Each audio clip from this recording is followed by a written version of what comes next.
좋은 사람으로 남지 마라. 2003년 해외 토픽에 작은 기사가 실렸다. 프랑스 인류 요리사인 베르나르 루아조가 자살했다는 뉴스였다. 이제는 누군가 자살했다는 사실이 뉴스거리가 아닌 세상이지만 그가 아내와 세 자녀를 남겨두고 총기로 자살할 수밖에 없었던 이유는 특별했다. 그 이유는 미슐랭 가이드에서 조만간 최고 등급에서 별 하나를 뺄 거라는 소문을 들었기 때문이었다. 그는 죽기 전에 나는 항상 1등이 되려고 했는데 이제 2등도 아닌 3등이 되었다라며 괴로워했다고 한다. 외부 평가에 의존하는 존재감은 이처럼 위태롭다. 여전히 많은 사람이 칭찬과 인정에 목말라 한다. 다른 사람이 나를 인정해 줄 때 우리는 행복감을 느낀다. 아무리 스스로 만족하더라도 타인의 인정이 없으면 행복하지 않다는 뜻이기도 하다. 다른 사람의 눈에 내가 훌륭한 직장을 다니고 좋은 집에 살고 커다란 차를 타는 것처럼 보여야 행복한 것이다. 다른 사람의 눈에 그렇게 비치지 않는다면 나는 불행한 것이다. 정신의학자 아들러는 그럴 필요가 없다고 단정적으로 말한다.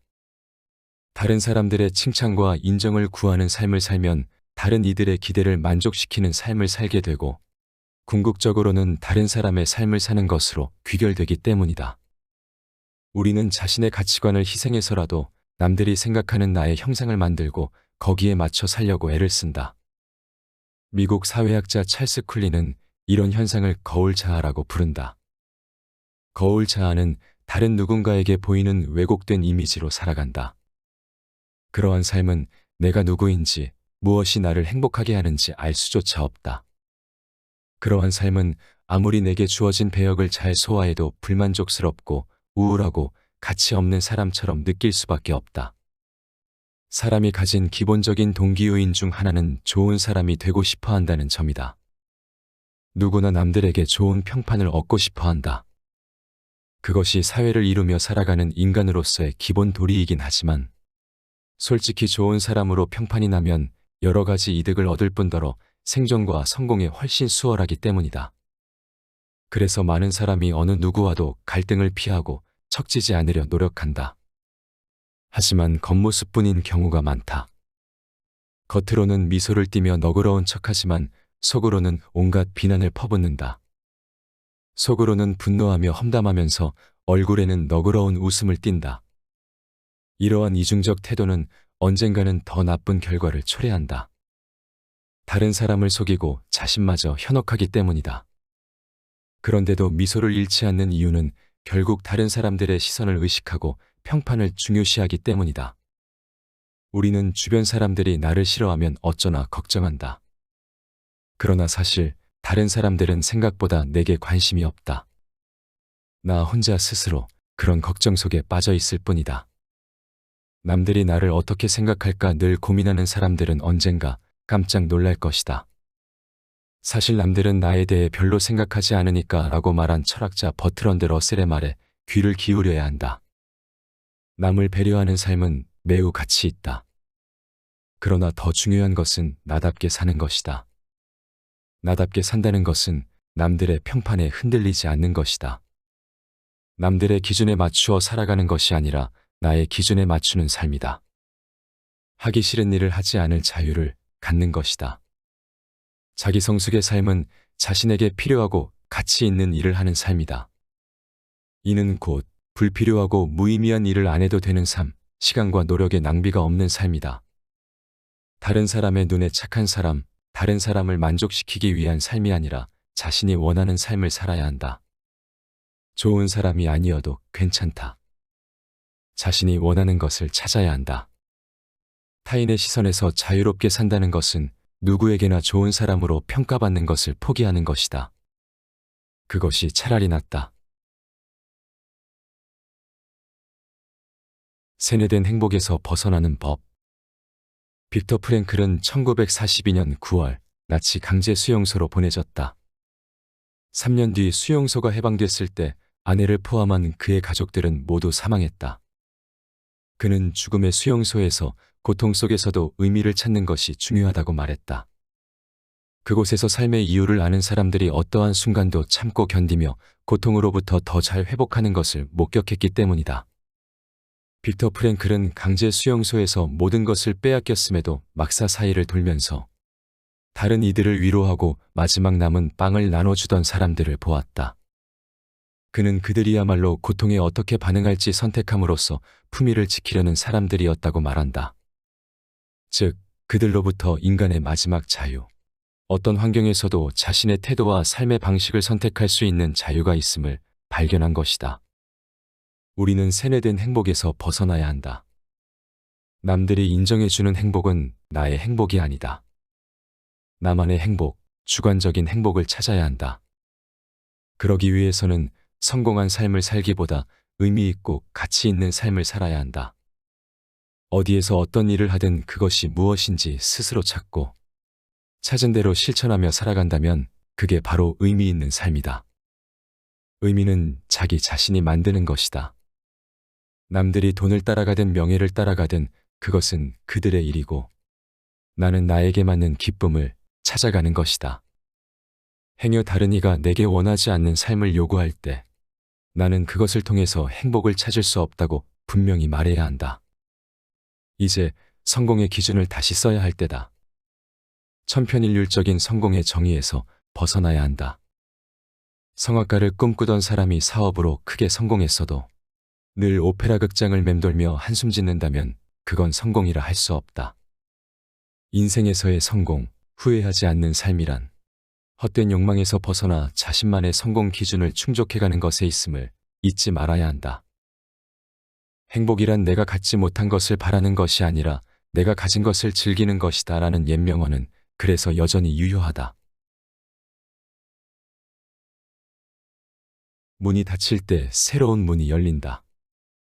내게 시련과 고통이 찾아왔을 때 가장 먼저 선택한 방법은 회피하고 도망치는 것이었다. 그 시간을 외면하고 피하는 것이 내가 할 수 있는 유일한 방법이었다. 그러나 문제는 전혀 해결되지 않았고 오히려 그럴수록 문제에 매여 있는 자신을 발견할 뿐이었다.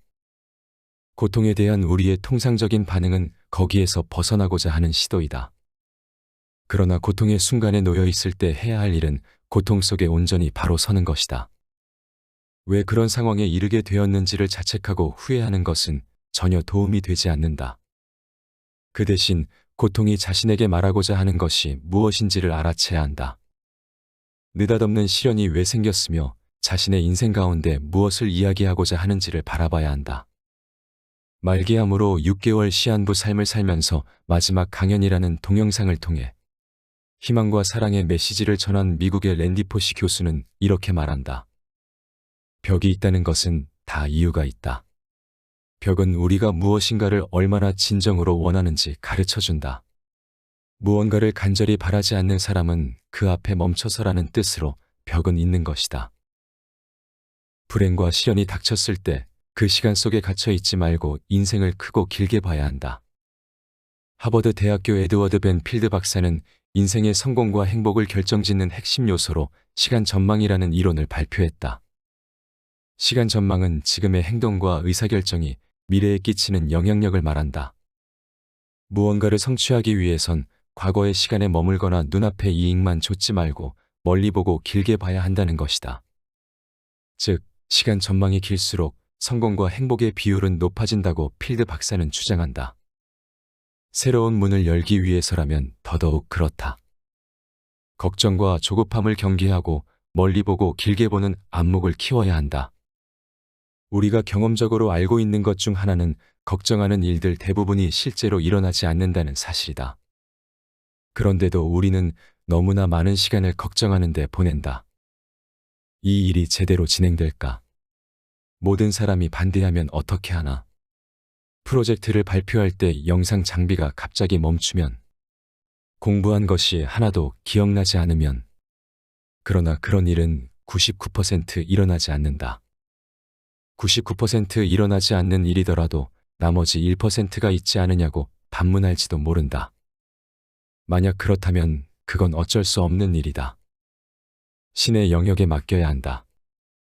어쩌면 지금 나머지 1%를 궁금해하는 것 자체가 일어나지 않은 일을 또 걱정하고 있는 셈인지도 모른다. 사막에서 쓰러지는 이유가 더위나 갈증 때문이 아니라 사막을 빨리 건너야 한다는 걱정과 조급함 때문이라는 말을 상기할 필요가 있다. 사하라 사막에 사는 모래쥐는 건기를 나기 위해 풀뿌리를 미리 모아놓는다. 그런데 모래쥐는 풀뿌리가 없는 걸 대비하기 위해 항상 필요 이상을 모은다. 정작 필요한 것은 2kg 정도이지만 통상 10kg을 모으다 보니 나머지는 늘 썩고 만다. 걱정 때문에 하지 않아도 될 고생을 하는 모양새가 흡사 우리 인간과 비슷하다. 의학계에서 이 모래쥐를 실험용 쥐로 사용하려 했지만 번번이 실패한다고 한다. 극도의 불안감에 따른 스트레스로 인해 일찍 죽어버리기 때문이다. 모래쥐처럼 먹이를 충분히 모으고도 초조함에 시달린다면 결코 새롭게 열린 문을 보지 못할 것이다.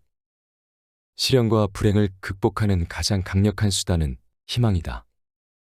바람이 지나간 뒤 따뜻한 햇살이 비추는 봄날이 온다는 걸 안다면 시련 앞에서도 당당해질 수 있다.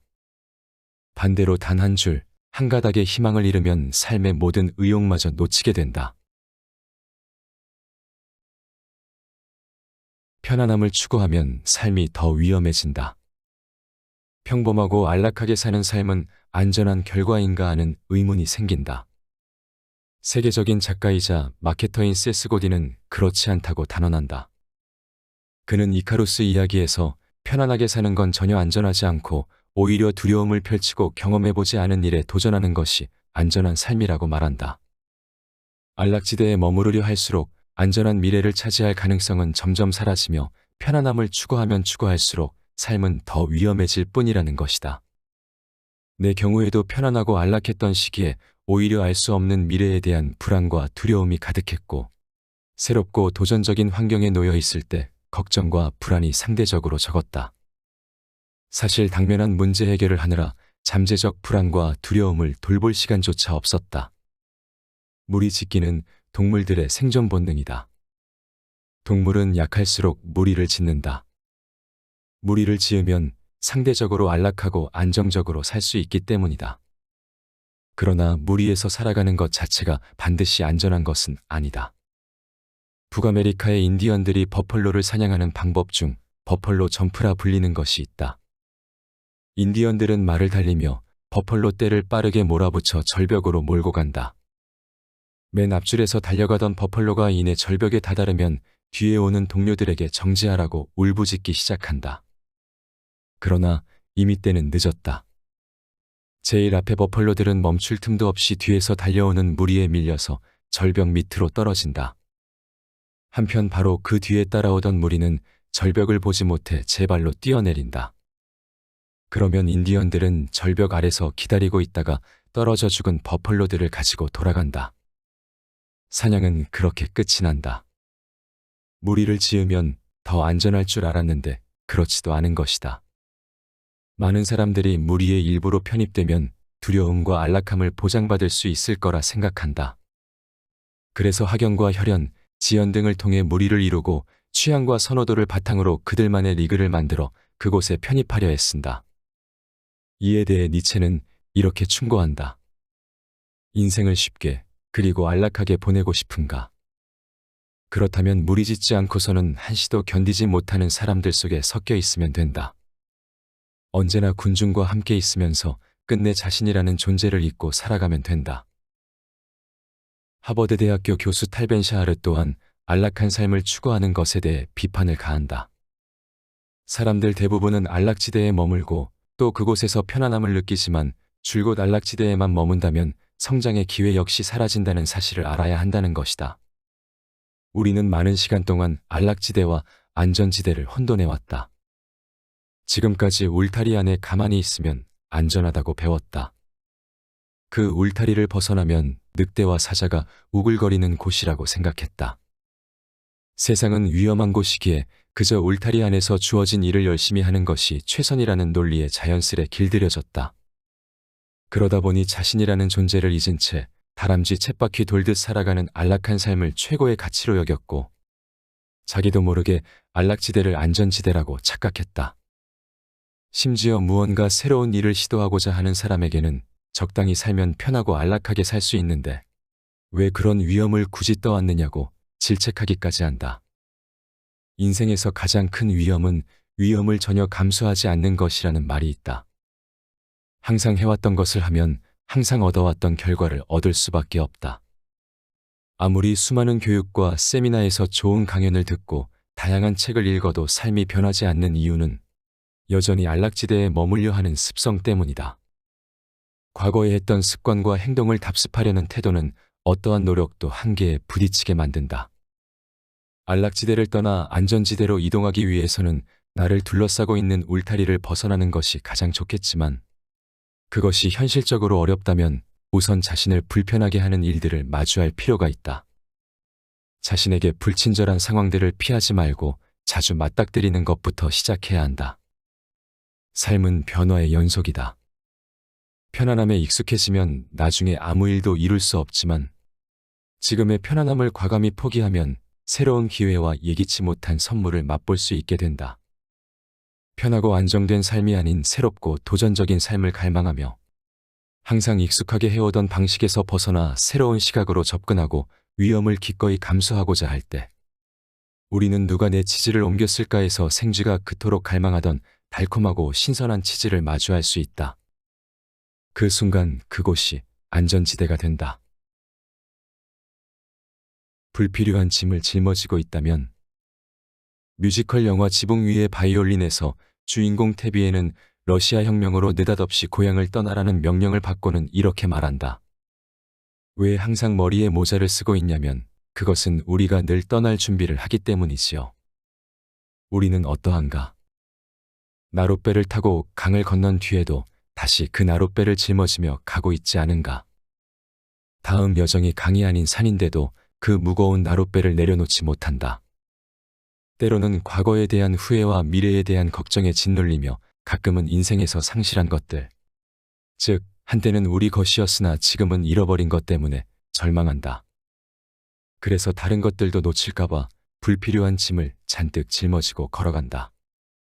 에리 프롬이 소유냐 존재냐에서 말한 것처럼 소유는 절대로 존재를 보장해주지 못한다. 지나치게 많은 돈은 신의 축복이 아니라 악마의 저주일 수 있다는 사실을 이따금 뉴스를 통해 접하기도 한다. 미국 버몬트 숲에서 자급자족하는 삶을 살았던 작가 헬렌 리어링은 아름다운 인생을 살기 위한 단 하나의 법칙을 이야기한다. 바로 덜 갖고 더 많이 존재하는 것이다. 삶에서 중요한 것은 자신의 소유물이 아니라 나는 누구인가 하는 질문이라는 것이다. 그녀는 인생의 진정한 가치를 결정짓는 것은 우리가 가지고 있는 것이 아니라 그것으로 우리가 어떤 일을 하는가라며 행복한 삶이 무엇인지를 몸소 보여주었다. 예전에 터키로 여행을 갔다가 돌아오는 비행기를 놓칠 뻔한 적이 있다.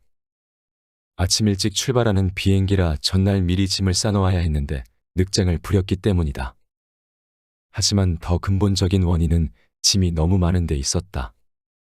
짐이 그렇게 많다는 사실을 짐을 싸면서 알게 되었으니 시간이 지체될 수밖에 없었다.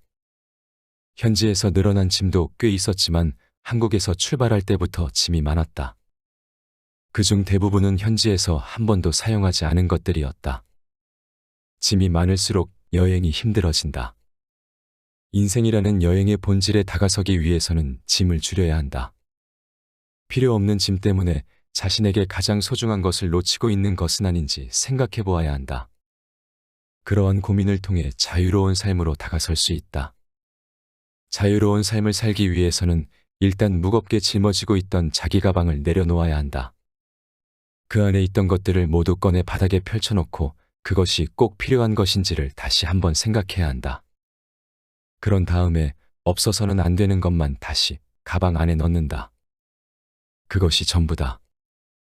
이때 가방 안에 들어가지 못한 것들에 눈길도 주지 않는 게 중요하다.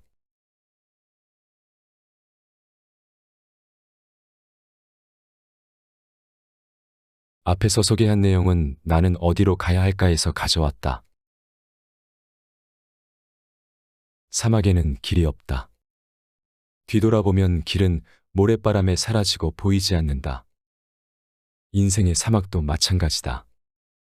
길 하나 없는 그곳에서는 타인의 시선에서 벗어나 오직 자신만의 존재 가치와 소명을 발견해야 한다.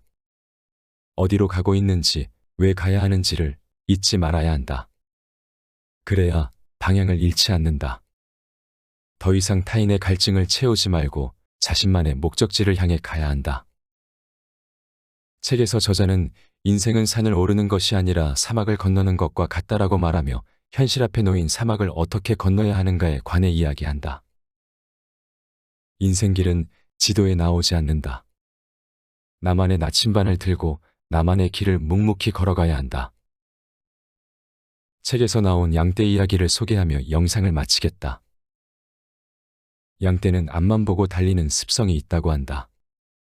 맨 앞에 있는 양들은 먹이를 보고 달리는데 반해 뒤에 있는 양들은 앞에 있는 양이 달리기 시작하면 아무것도 모른 채 무조건 달린다.